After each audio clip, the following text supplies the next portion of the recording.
Well, there are several key misconceptions to both the crisis and the solutions. One is that it really isn't a one-size-fits-all.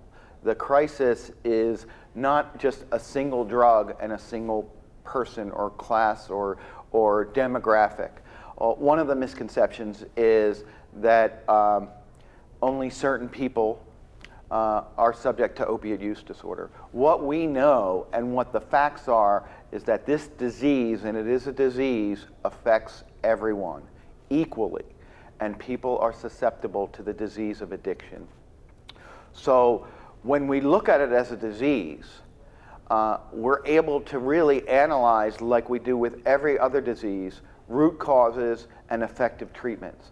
And like many other diseases, there are more than one way to cure the disease. So we look at the patient and what their addiction is, what their circumstances are, what their family situation is, their work situation, their support system, and then tailor a treatment to that patient that will treat and maybe cure their disease. So I think as far as misconceptions, that is probably the largest.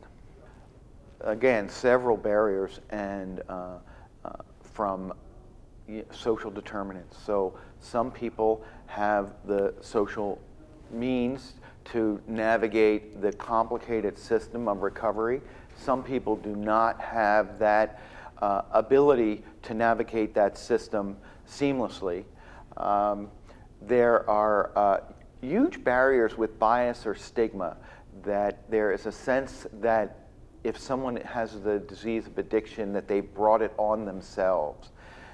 What are we doing about that? Well, we have created at Tower Health, we have created a process where we treat addiction, opiate use, alcoholism, any other drug, substance abuse, as a disease. And we treat it like any other disease.